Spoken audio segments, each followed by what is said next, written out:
आज हम बात करने जा रहे हैं एक बहुत बड़े इंटरनेशनल डील की, जो शायद अपने हेडलाइंस में आप सभी ने 2 से 3 लाइन्स में डेफ़िनेटली पढ़ी होगी। आपको बता दूँ कि आपने डेफ़िनेटली इस लाइव में जुड़ने से पहले आपने पढ़ लिया होगा। तो आपको बता दूँ कि पीएम मोदी के ओमान दौरे में इंडिया-ओमान सीईपीए साइन हुआ। ओमान ने इंडिया की ऑफिशियल हलाल सर्टिफिकेशन को एक्सेप्ट कर लिया। तो ये है टॉपिक्स, लेकिन इस छोटी सी खबर के पीछे economy, export, politics, religion, boycott और डिप्लोमेसी सब कुछ जुड़ा हुआ है। और आज के लाइफ में हम इन सब पे बात करने वाले हैं, इन सब पर डिस्कशन करने वाले हैं। तो आज के लाइफ में हम क्या-क्या देखेंगे? लाइफ में देखेंगे सेपा, डील एक्चुअल में क्या है? हलाल सर्टिफिकेशन पर इंडिया में विवाद क्या है? मीट एक्सपोर्ट से इंडिया को कितना फायदा हुआ? और सबसे इंपॉर्टेंट, क्या ये डील नेशनलिज्म के खिलाफ है या नेशनल इंटरेस्ट के हित में है? इस लाइफ का मकसद किसी को भड़काना बिल्कुल भी नहीं है, सिर्फ फैक्ट्स के साथ साथ सच को आप सबके सामने रखना है। ऐसे में अगर आप सभी इस सच को सुनना चाहते हैं, तो आप सभी जितने भी ऑडियंसेस हमारे साथ कनेक्टेड हैं, वो एंड तक बने रहें और एंड तक इस डील की सच्चाई को जाने, इस डील के बारे में सुने। साथ ही साथ हम बीच-बीच में आपसे सवाल भी करते रहेंगे। आप अपने व्यूज़ भी ज़रूर अपने लाइव के दौरान शेयर करते रहें। सबसे पहले समझते हैं कि सीईपीए यानी सेपा होता क्या है। सेपा का फुल फॉर्म है कॉम्प्रिहेंसिव इकोनॉमिक पार्टनरशिप एग्रीमेंट। ये सिर्फ फ्री ट्रेड ट्रेड एग्रीमेंट नहीं होता, इसमें इंक्लूडेड होता है trade, export import, services, investment, certification, custom process and market access. मतलब दो देश मिलके बिजनेस को स्मूथ और सस्ता बनाते हैं। ये है सेपा। ओमान डील कब हुआ? तो 17 से 18 दिसंबर 2025 पीएम नरेंद्र मोदी के ओमान विजिट के दौरान इंडिया और ओमान की गवर्नमेंट ने इसे साइन किया। और इस सेपा का सबसे सेंसिटिव और इम्पोर्टेंट पॉइंट है कि ओमान ने इंडिया के ऑफिशियल हलाल सर्टिफिकेशन सिस्टम को भी एक्सेप्ट कर लिया। हलाल सर्टिफिकेशन का इशू क्या है? तो अब यहीं से इंडिया के अंदर का विवाद शुरू होता है। हलाल होता क्या है? तो हलाल का मतलब होता है इस्लामिक लॉ के अकॉर्डिंग अलाउड। मीट के केस में एनिमल को इस्लामिक तरीके से स्लॉटर करना।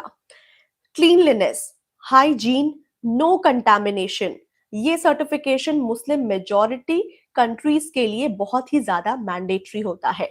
और प्रॉब्लम कहां से शुरू हुई इसमें? तो इंडिया में 2022 से 25 के बीच में हलाल सर्टिफिकेशन को इकोनॉमिक जिहाद कहा गया। ऐसे में बॉयकॉट कॉल्स आई, सोशल मीडिया पर नैरेटिव बना, हलाल इज इक्वल टू मुस्लिम प्रॉफिट। ये कहा गया है, सोशल मीडिया पर काफी वायरल हो रहा है। कुछ राइट विंग ग्रुप्स ने कहा है हलाल से सिर्फ मुस्लिम ट्रेडर्स को ही फायदा मिल रहा है, नॉन मुस्लिम बिजनेस को नुकसान होता है।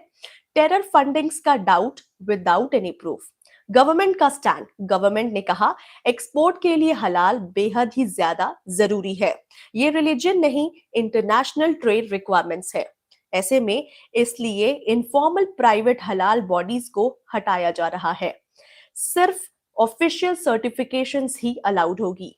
और यही ओमान डील का एक गेम चेंजर, यहीं से वो बन जाता है। तो यही से ये एक डील एक गेम चेंजर बन चुका है पूरी तरीके से। अब ऐसे में ओमान डील में एग्जैक्ट क्या बदला है, ये मैं आपको बताने वाली हूँ। तो पहला क्या होता था, मतलब पहले इस ओमान डील में क्या होता था और अब क्या चेंजेस आए हैं, मैं ये बताने वाली हूँ फिलहाल इस डिटेल में।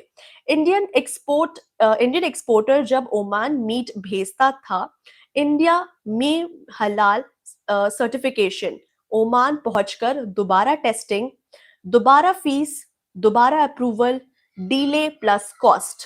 अब क्या होगा? अब क्या चेंजेस है? ओमान ने कहा कि इंडिया का ऑफिशियल सर्टिफिकेशन ही फाइनल है। मतलब एक्सपोर्ट इंस्पेक्शन काउंसिल यानी EIC, quality control of India QCI, इनकी सर्टिफिकेशन डायरेक्ट एक्सेप्ट होगी। फायदा कितना होने वाला है?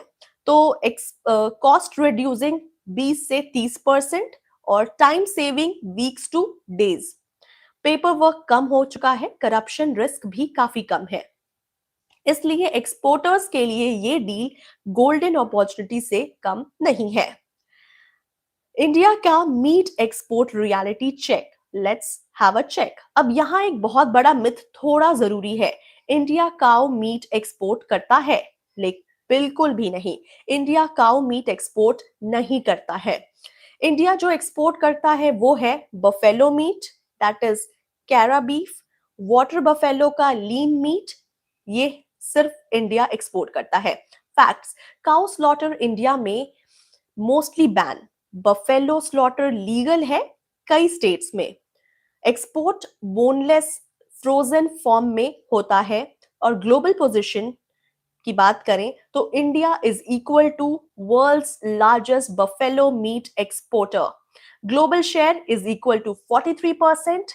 2023 एक्सपोर्ट डेटा की बात करें तो quantity was 1.1 million tons, value $3.2 to $4.5 billion.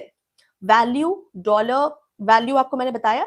2025 के प्रोजेक्शन की बात करें, ये अभी तक मैंने आपको 2023 की बताई थी, अब 2025 के प्रोजेक्शन की बात करें तो ग्रोथ हुई है 4% प्लस की, और एक्सपेक्टेड वैल्यू है $4.8 billion.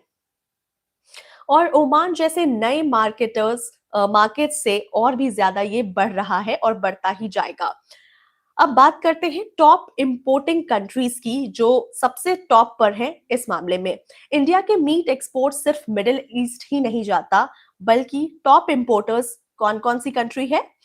Vietnam 36%, Iraq $741 M, Egypt $683 M, Malaysia $647 M, UAE $476 M, Indonesia, Saudi Arabia, Qatar. Total 50 plus countries. Middle East plus South East Asia is equal to main focus. कौन से state जीत रहे हैं? तो state wise contribution की बात करें तो Uttar Pradesh export revenue का 12 टू 64%, इंडिया का 43% buffalo production, Maharashtra 11.5%, Andhra Pradesh 11.2%, Telangana 11%, which is fast growing, Bihar 7%, emerging right now। मतलब ये सिर्फ एक कम्युनिटी का बिजनेस नहीं, बल्कि ये एक रूरल इकोनॉमी, फार्मर्स, लेबरर्स का भी सवाल है। हलाल विवाद और पॉलिटिक्स की बात करें तो अब आते हैं सबसे सेंसिटिव हिस्से पर, और वो है कौन विरोध कर रहा था। हिंदू जागृति समिति, श्री राम सेना, बजरंग दल, ये लगातार 3 ऐसी कम्युनिटी है जो कि इसके खिलाफ थे और इसके विरोध में थे। ऐसे में स्टेटमेंट्स क्या है तो आपको बता दूं कि स्टेटमेंट्स है इकोनॉमिक जिहाद, हलाल बॉयकॉट कैंपेन्स, झटका मीट डिमांड। बीजेपी लीडर्स का क्या कहना है? सीटी रवि, इकोनॉमिक जिहाद। नितेश राणे ने कहा Malhar certification launch. Government action इस पर क्या कर रही है? तो यूपी गवर्नमेंट ने हलाल सर्टिफिकेशन बैन किया है, which is non meat products. SG Tushar Mehta ने सुप्रीम कोर्ट में इसका विरोध किया है। अब सवाल यही नहीं है, बल्कि अगर हलाल गलत था तो एक्सपोर्ट के लिए उसे क्यों अलाउ किया जा रहा है, ये सबसे बड़ा सवाल है। अगर हलाल गलत ही नहीं था तो उसे एक्सपोर्ट के लिए क्यों यूज किया जा रहा है, ये सबसे बड़ा क्वेश्चन मार्क है। आप सब इस लाइव के दौरान अपने व्यूज जरूर शेयर करते रहें, हम आपके व्यूज को जरूर जानने की कोशिश करेंगे, क्योंकि ये टॉपिक जो है वो इंटरनेशनल लेवल पर है और काफी क्रूशियल टॉपिक है। So keep on sharing your views on these things.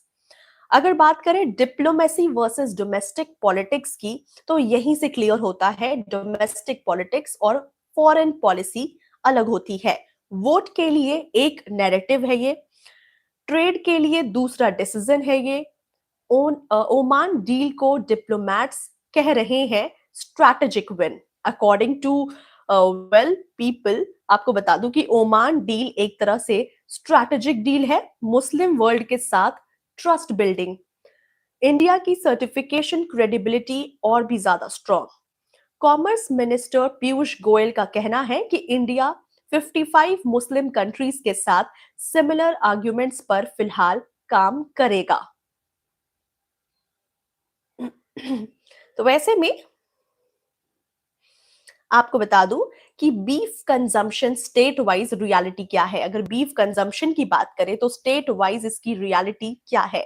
India एक यूनिफॉर्म कंट्री नहीं है जहां कोई भी कुछ भी बैन नहीं है। यहाँ पर कोई भी किसी भी तरह की बैन नहीं है। केरला, ऐसे में जो कंट्रीज जहां पर कोई बैन नहीं है उसमें और कौन कौन सी कंट्रीज शामिल है, तो आपको बता दूं कि Kerala, West Bengal, Goa, North East, that is North East में अरुणाचल प्रदेश, नागालैंड, मिजोरम, मेघालय एंड त्रिपुरा। यहाँ बीफ और जहां पर बैन नहीं है लेकिन यहाँ पर बीफ अलाउड है, वो है traditional food, openly sold and cultural practices.